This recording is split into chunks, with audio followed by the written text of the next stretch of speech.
चंदनपुर गांव में शेर सिंह नाम का एक किसान रहता था। वह दिखने में बहुत भयंकर और अभिमानी था।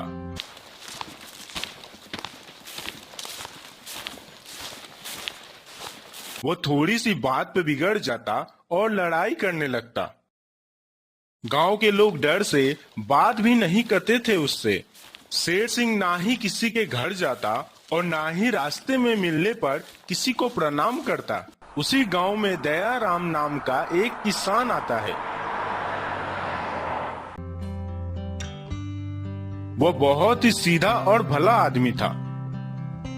सभी गांव वालों के साथ नम्रता से बोलता और उनकी सहायता करता। इसीलिए गांव के सभी लोग उसका आदर करते थे।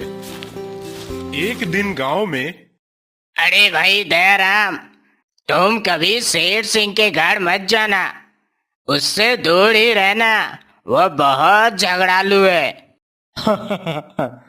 शेर सिंह ने अगर मुझसे झगड़ा किया तो मैं उसे मार ही डालूंगा। दूसरे किसान भी हंस पड़े। वे जानते थे दयाराम बहुत दयालु है। वह कभी किसी को गाली तक नहीं देता। मारना तो बहुत दूर की बात है। लेकिन यह बात किसी ने शेर सिंह को जाकर कह दिया। शेर सिंह गुस्से से लाल हो गया। वह उसी दिन से दयाराम से झगड़ने के लिए नई नई तरकीबें ढूंढने लगा। शेर सिंह ने दयाराम के खेत में अपने बैल छोड़ दिए और बैलों ने दयाराम के आधे खेत चढ़ गए। किंतु दयाराम ने चुपचाप उन बैलों को हाँक दिया और कुछ नहीं कहा। एक दिन दयाराम के घर उसके संबंधी ने लखनऊ से मीठे तरबूज भेजे।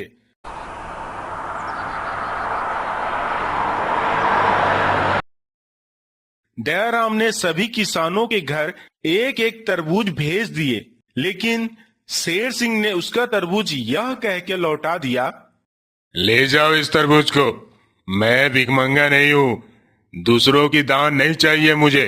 बरसात के मौसम में शेर सिंह एक गाड़ी अनाज भरकर दूसरे गांव से आ रहा था कि अचानक रास्ते में एक नाले के पास कीचड़ में उसकी गाड़ी फंस जाती है। शेर सिंह के बैल दुबले पतले थे। वे कीचड़ से गाड़ी को खींचकर बाहर नहीं निकाल पा रहे थे। शेर सिंह बहुत दुष्ट है, उसे रात भर नाले में ही पड़े रहने दो। लेकिन दयाराम अपना बलवान बैल पकड़कर नाले की ओर चल पड़ा। अरे दयाराम, तुम भूल गए शेर सिंह ने तुम्हारी कितनी हानि पहुंचाई है, और तुम तो कहते थे शेर सिंह मुझे मिलेगा तो मैं उसे मार ही डालूंगा। तो फिर आज क्या हुआ? उसकी सहायता करने क्यों जा रहे हो? मैं आज सचमुच उसे मार ही डालूंगा, तुम लोग सुबह देखना आकर। जब शेर सिंह दयाराम को बैल लेकर आते देखा तो गर्व से कहा, तुम अपने बैल लेकर चले जाओ, मुझे किसी की सहायता नहीं चाहिए। तुम्हारे मन में आए तो गाली दो, मन में आए तो मुझे मारो, लेकिन इस समय तुम संकट में हो। तुम्हारी गाड़ी फंसी हुई है और रात बहुत होने को है।